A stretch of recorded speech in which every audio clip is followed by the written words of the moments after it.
সুপ্রভাত, শুভ সকাল বন্ধুরা, কেমন আছেন সবাই? আমি মিলি।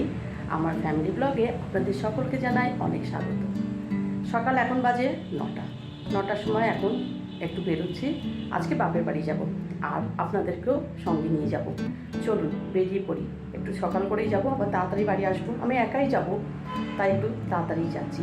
চলুন আমার সঙ্গে আপনাদেরকেও ঘুরিয়ে নিয়ে আসি আমার বাপের বাড়িটা। দেখতে থাকুন, আশা করি ভিডিওটা ভালো লাগবে। আর ভালো লাগলে অবশ্যই একটা লাইক করে দেবেন। চলুন বেরিয়ে পড়েছি এবার। আর আজকের বাইরের ওয়েদারটা না একদম ঝা চকচকে পরিষ্কার, দারুণ রোদ উঠেছে। দেখে মনে হচ্ছে একদম পুজো এসে গেছে। আকাশে বাতাসে তো পুজোর গন্ধ, আর চারিদিকটা দেখুন একদম পরিষ্কার লাগছে। অনেক দিন পর এইভাবে রোদ উঠলো জানেন। রোদের তাপটাও প্রচণ্ড আর গরমও লাগছে। আর আমি তো সবে স্নান করেই যাচ্ছি, দেখে মনে হচ্ছে মাথায় একদম চুপচুপ করে তেল দিয়েছি। আসলে না, স্নান করে উঠেই বেরিয়ে পড়েছি, মাথাটা তাই ভেজাই আছে। আর এইদিকে দেখুন আকাশটা কেমন লাগছে, খুব সুন্দর লাগছে বলুন। দেখে তো একদম মন ভরে যাচ্ছে। চলে এলাম বিএসএফ ক্যাম্পের কাছে। কয়েকদিন ধরে দেখছি ক্যাম্পের পাশটাতে প্রচুর ভিড়, কারণ ট্রেনিং চলছে। এই রাস্তা দিয়ে রায়ানকে পড়াতে নিয়ে যায় তো, তাই প্রত্যেক দিনই দেখি যে প্রচুর ভিড়, দুই দিকে রাস্তায় একদম ভর্তি। দেখতে দেখতে চলে এলাম আবুল কালাম আজাদ ইউনিভার্সিটি।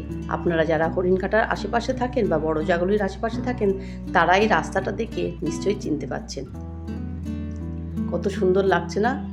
নীল আকাশে মেঘগুলো একদম ভেসে বেড়াচ্ছে। আমার তো ভীষণ ভালো লাগছে। বারবার একই কথা বলছি, কারণ এইভাবে বাইরে অনেকদিন পর বেরোলাম। টোটো থেকে নেমে বাসে উঠে পড়লাম। বাইরে তো সেভাবে ভিডিও করি না, তাই লজ্জা লজ্জা লাগছে। আসলে ভিডিও করার জড়তাটা এখনও কাটাতে পারিনি, মানে ভিডিও যে বাইরে করব সেই জিনিসটা এখনও আয়ত্ত করতে পারিনি, তাই একটু অন্যরকম লাগছে। এই তো বাস থেকে নেমে পড়ব। এখান থেকে নেমেও আবার যাব অটো করে। সকালবেলা উঠেছি সেই 5:30টায়, উঠে ছেলেদের টিফিন তৈরি করে ওদেরকে স্কুলে পাঠিয়ে দিয়ে সঙ্গে সঙ্গে আমি রেডি হয়ে নিয়েছি। কারণ একটা কারণেই যাচ্ছি, বেশিক্ষণ থাকবো না, তাড়াতাড়ি চলেও আসবো। এবার তো অটো ধরে নিলাম, বাড়ির সামনে চলে এলাম। একদম চেনা রাস্তা, অলিগলি, চেনা মুখগুলো দেখে না যেন মনে হয় একটা দীর্ঘ নিঃশ্বাস ফেলতে থাকি, যে আমি সেই আমার ছোটোবেলার জায়গায় ফিরে পেয়েছি। আর বাড়ির গেটটা খুলে যখন ঢুকতে থাকি, মনে হয় যেন অনেক দিন পরে একটু শান্তি পেলাম। কারণ এটাই তো সেই জন্মস্থান, যেখানে জন্মানো, বড় হওয়া সব কিছুই এই বাড়িটা ঘিরে। আর দেখতে পাচ্ছেন বাড়ির সামনেই কতগুলো সাইকেল রাখা, কারণ আমার মেজো বাবা 11, 12 জয়েন্ট এসব পড়ান তো, তাই সবাই পড়তে এসেছে। ওই দেখুন সবাই উপরে দাঁড়িয়ে আছে। চলুন বাড়ির ভিতরে যাই আস্তে আস্তে, দেখি সবাই কি করছে। এই দেখুন সামনে যে বাড়িটা সোজা দেখছেন, ওটা আমার ছোটো কাকার বাড়ি, আর এটা আমার মায়েদের বাইরের রান্নাঘর। পরে একদিন আপনাদেরকে সব কিছু দেখাবো, আজকে তো আর সম্ভব না, কারণ কয়েকটা ঘন্টা থাকবো মাত্র। চলুন, এই যে মেন গেট দিয়ে ঢুকলাম, তার পাশেই দেখতে পাচ্ছেন ডাইনিং টেবিল, মানে ডাইনিং রুম। এটা পরপর 2-3টে ঘর আছে।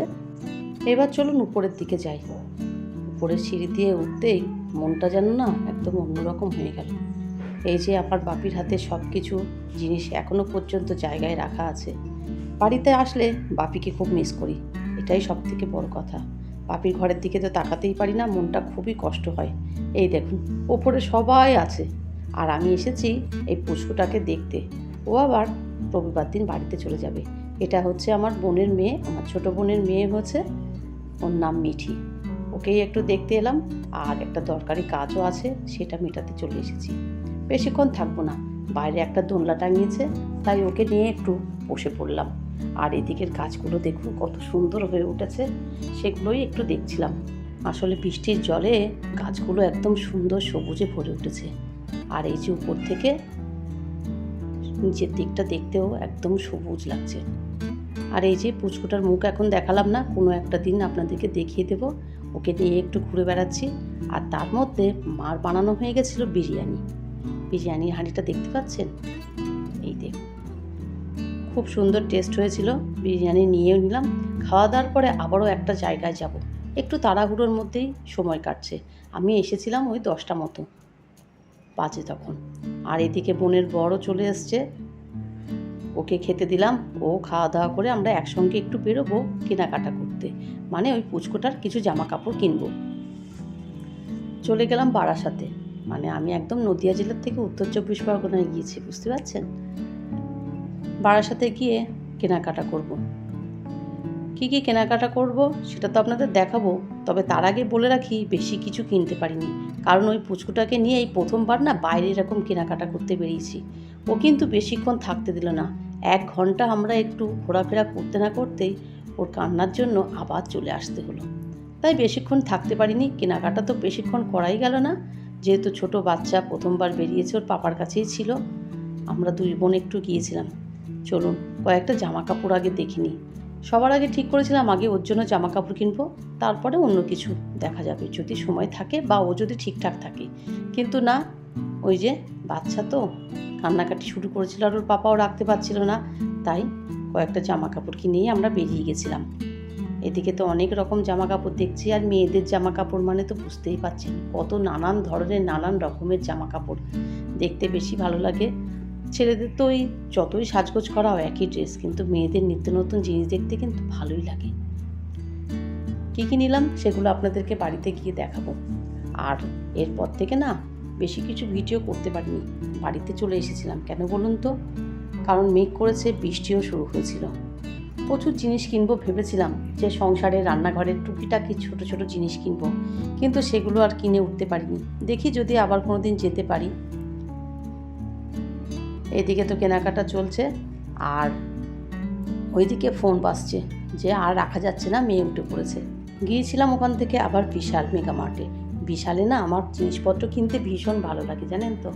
জিনিসপত্র দেখতে দেখতেই সময় চলে যাচ্ছে, কিনা তো পরের কথা।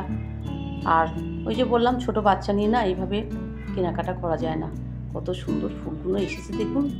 আমার তো নিচের ওই প্ল্যানটা খুবই ভালো লেগেছে, দেখি কবে কিনে নিয়ে যেতে পারি। আমাদের ওদিকে কাঁচরাপাড়াতেও আছে, কিন্তু কাঁচরাপাড়াতে আমার যাওয়া সম্ভব হয় না। যখনই বাপের বাড়িতে আসি একবার করে বিশালে চলে আসি, কারণ বাপের বাড়ি থেকে বিশালটা অনেকটাই কাছে। আর চারিদিকে ঘুরছি, যেগুলো জিনিসগুলো নেব ভেবেছিলাম সেগুলো না চোখেই পড়ছিল না। আর পুজোর সময় তো প্রচুর ভিড়, জানেন তো, এত ভিড়। আর ওরাও দেখলাম যে জিনিসপত্র সব গোছাচ্ছে, মানে এখনও পুজোর সব কালেকশানগুলো গুছিয়ে উঠতে পারিনি। কী আর করার, থাক, আজকে আর আমার জিনিসগুলো কিছু কিনলাম না, বাড়ি চলে এলাম, অন্য দিন কিনবো। টুকটাক কেনাকাটা করে এখান থেকে বেরিয়ে যাব, কারণ আমাকে আবার বাড়ি ফিরতে হবে। কী কী কেনাকাটা করলাম পুচকুটার জন্য সেগুলো আপনারা দেখে নিন। আজ ভিডিওটা এই পর্যন্তই। আজ তাহলে আসি, আবার আসবো নতুন একটা ভিডিও নিয়ে। সবাই খুব ভালো থাকবেন, সুস্থ থাকবেন, সাবধানে থাকবেন। আর ভিডিওটা ভালো লাগলে অবশ্যই একটা লাইক করে দেবেন।